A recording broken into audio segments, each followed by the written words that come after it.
A volcano in Sicily has been erupting for more than 2,000 years, and people built cities beside it. An earthquake once erased 45 towns here in a single night. And the cities rebuilt afterward became some of the most beautiful in Europe. And this island has been conquered by almost every civilization in the Mediterranean. Greeks, Romans, Arabs, Normans, Spanish, yet somehow it never became any of them. Sicily isn't just an island. It's a place where destruction keeps accidentally creating something better.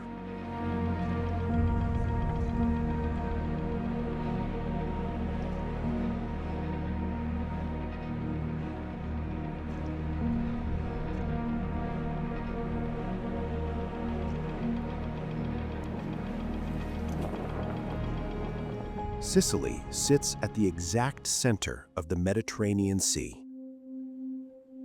Not near the center, equidistant between Europe, Africa, and the Middle East. And because of that position, this island has absorbed more history per square kilometer than almost anywhere on Earth.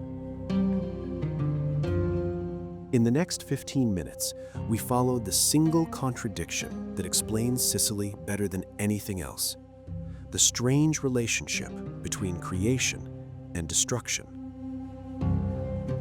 By the end, you'll understand why Sicily doesn't feel like anywhere else, because it isn't.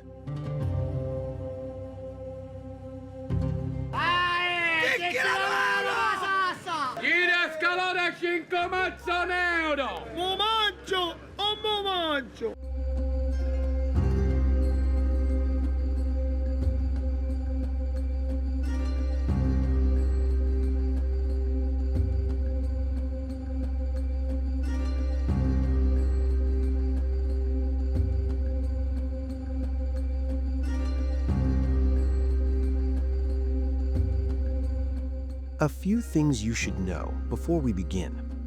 Sicily is the largest island in the Mediterranean. Mount Etna, on its eastern edge, is the most active volcano in Europe. It has erupted more than 200 times in recorded history and shows no signs of stopping. During the Roman Republic, Sicily produced so much wheat it fed the empire. And even today, despite being part of Italy since 1861, Sicily maintains its own parliament, its own flag, and a cultural identity so distinct that many residents will gently correct you if you call them Italian first.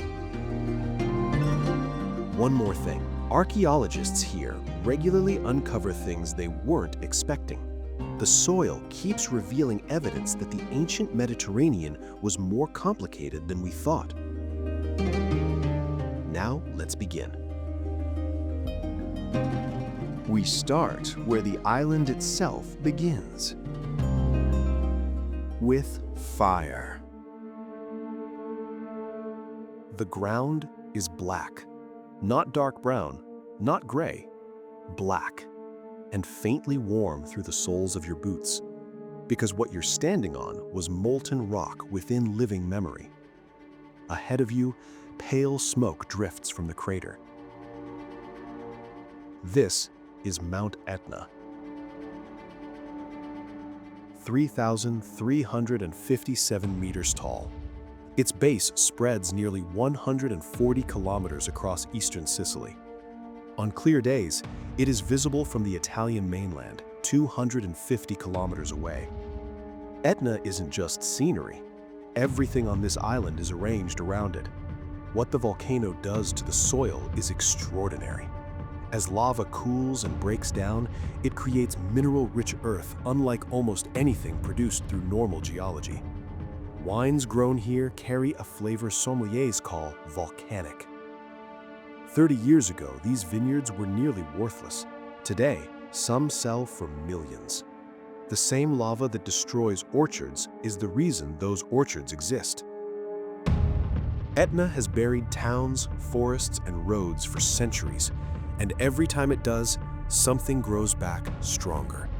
This is the first thing Sicily teaches you. Here, destruction is rarely the end. More often, it's the beginning.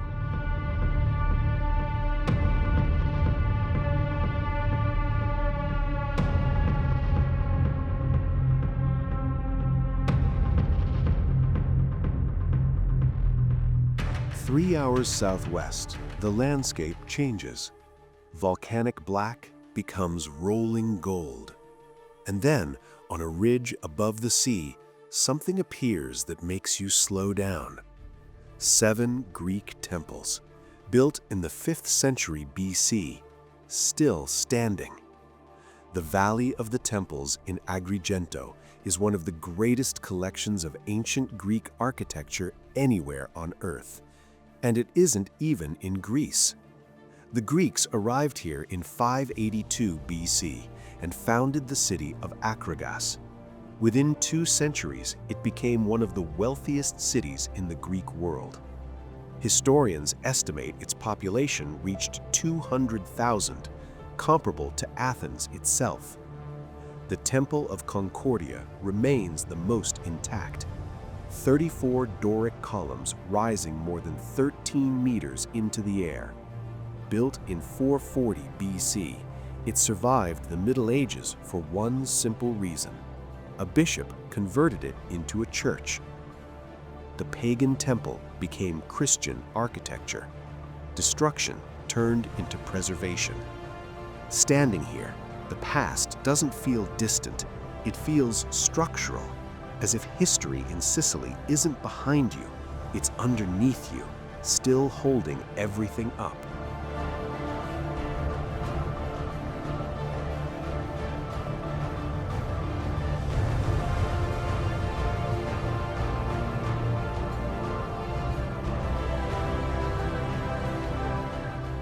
But Sicily's most unbelievable story didn't come from a volcano.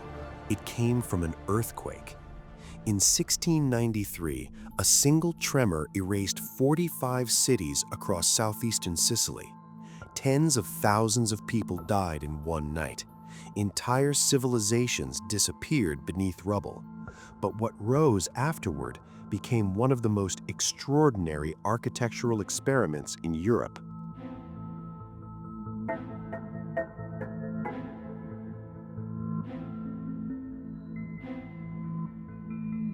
The earthquake killed nearly 60,000 people, 5% of Sicily's entire population.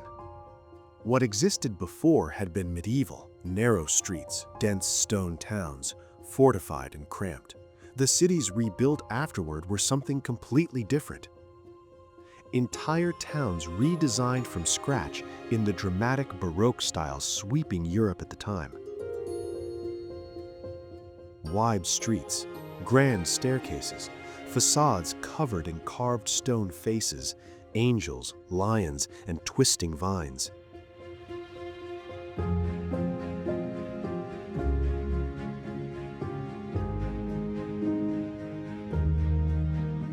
Walking through Noto in late afternoon is surreal. The limestone turns honey gold in the low sun. The scale is theatrical, the decoration almost excessive. But the effect isn't gaudy, it's emotional, because you know what stood here before. Beauty paid for catastrophe. Modica adds one more strange detail. Its chocolate is still made using a cold processing technique introduced by the Spanish in the 1500s, originally learned from the Aztecs. Grainy, intense, unlike modern chocolate. A recipe that survived simply by never changing. On Sicily, that makes perfect sense.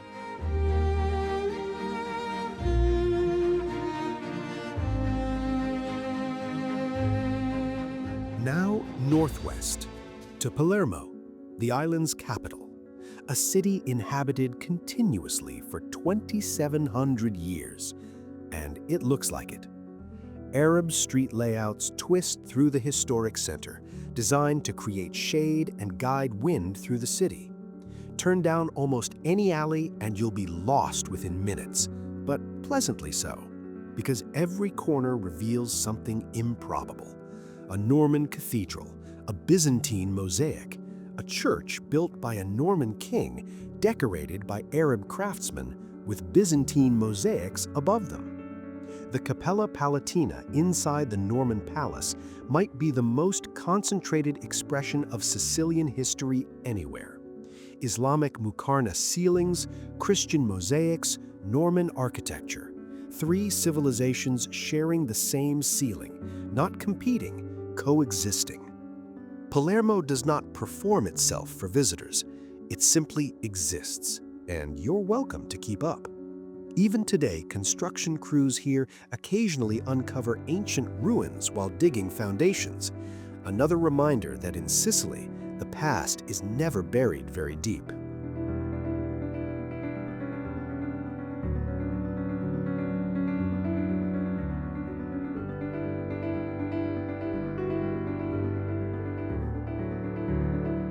North of Sicily, 8 volcanic islands rise from the Tyrrhenian Sea, the Aeolian Islands, and at the far northeastern edge sits Stromboli, a volcano that has been erupting continuously for 2,000 years, not occasionally, continuously. Every 20 to 30 minutes, it throws glowing fragments of rock into the air.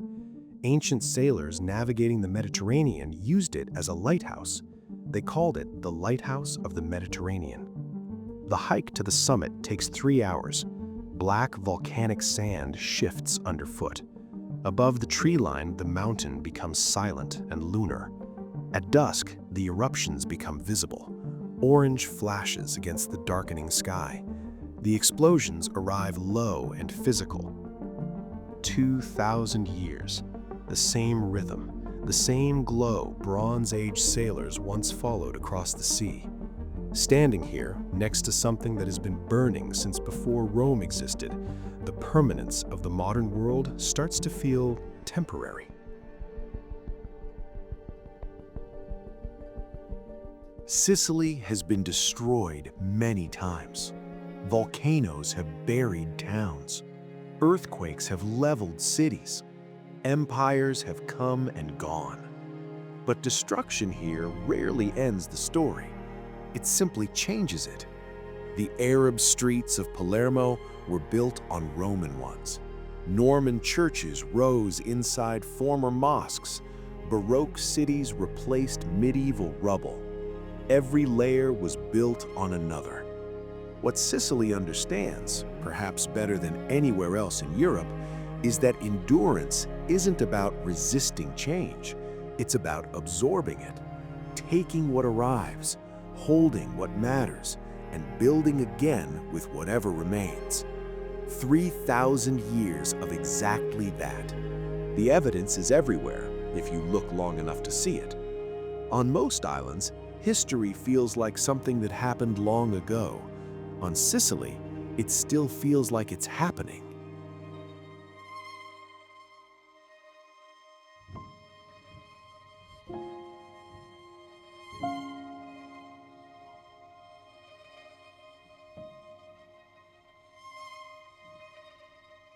If this journey found you somewhere interesting, consider subscribing.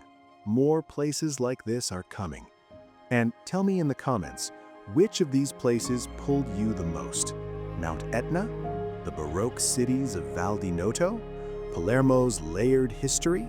Or Stromboli erupting in the dark? I read every comment, and I'm curious to see where this island took you.